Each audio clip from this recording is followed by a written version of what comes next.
Epione pain management and regenerative centre. ఇక మీ నొప్పులు శాశ్వతం కావు. గత 4 రోజులుగా ప్రచారం చేస్తున్నామండి. చాలా పాజిటివ్గా ఉంది. ఇవాళ మా నాయకుడు చంద్రబాబు నాయుడు గారి చేతి మా బీఫామ్ పొందడం ఆనందంగా ఉంది. నా మీద నమ్మకం పెట్టుకున్నందుకు తప్పకుండా గెలిచి పార్టీకి సీట్ ఇస్తానని నేను బలంగా నమ్ముతున్నాను. సార్, వైజాగ్ క్యాపిటల్ చేస్తాము, అడ్మినిస్ట్రేటివ్ క్యాపిటల్ చేస్తామని వైసీపీ చెప్తుంది. సో అందువల్ల వైజాగ్ మాకే అడ్వాంటేజ్ ఉందని వైసీపీ నేతలు చెప్తున్నారు. నిజంగా ఉత్తరాంధ్రలో అలాంటి సిట్యుయేషన్ ఉందంటారా?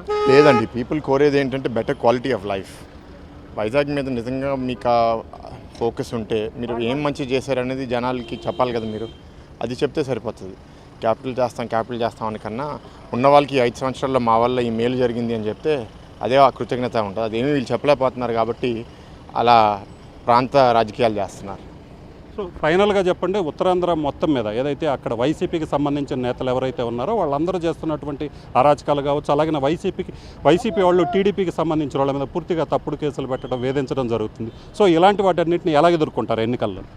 ఇప్పుడు కోడ్ వచ్చేసింది కదండి. విశాఖపట్నంలో వాస్తవంగా రాష్ట్రంతో కంపేర్ చేస్తే అంత బ్యాడ్గా లేదు, కానీ ఆ కొంత కూడా వాళ్ళ కోడ్ వచ్చి రావడం వల్ల మనకి అది అంటే ఏం ఇష్యూ లేదండి. వాళ్ళందరూ very prepared to fight and గెలవడానికి అందరూ కృషి చేసి పనిచేస్తున్నాం. సో విశాఖ ఎంపీ సీటు పరిధిలో పాటు అన్ని మీరు గెలుస్తారా?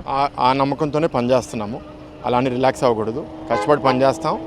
ఏ ఒక్కటి ఇప్పుడు ఇబ్బంది ఉన్నా సరే మనం రిలాక్స్ అవ్వకుండా పనిచేస్తే తప్పకుండా గెలుస్తామని నమ్ముతున్నాం. సో పబ్లిక్లో మీకు ఎలాంటి స్పందన వస్తుంది? అంటే పాజిటివ్గా?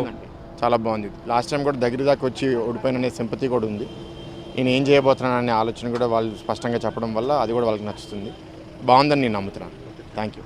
సో ఇది పరిస్థితి. మొత్తం మీద చూసినట్లయితే విశాఖ అడ్మినిస్ట్రేటివ్ క్యాపిటల్ అంటూ వైసీపీ నేతలు తప్పుడు ప్రచారాలు చేస్తున్నారు, కానీ వాస్తవంగా అయితే మాత్రం అదంతా తప్పుడు ప్రచారం. సో ఖచ్చితంగా ఈసారి అయితే ఉత్తరాంధ్రలో టీడీపీ విజయడంకా ఎగరవేయటం ఖాయం. ఎన్నికలు కూడా వచ్చిన తర్వాత వైసీపీ నేతల అరాచకం తగ్గింది. అలాగనే కొంత తగ్గినప్పటికి కూడా వాళ్ళని సమర్థవంతంగా ఎదుర్కొంటాం. గత ఎన్నికల్లో స్వల్ప తేడాతో ఓడిపోయాను. ఈసారి మాత్రం ఖచ్చితంగా విశాఖ స్థానంతో పాటు ఉత్తరాంధ్రలోని అన్ని స్థానాలు కూడా టీడీపీ గెలుస్తుందని చెప్తున్నారు. కెమెరామెన్ సిద్ధుతో రామారావు, టీవీ, చంద్రబాబు ఇంటి దగ్గర నుంచి. మరిన్ని వీడియోస్ కోసం ఛానల్ ని సబ్స్క్రైబ్ చేయండి. లేటెస్ట్ అప్డేట్స్ కోసం వాట్సాప్ ఛానల్ ని ఫాలో చేయండి. అండ్ లింక్ డిస్క్రిప్షన్ లో ఉంది.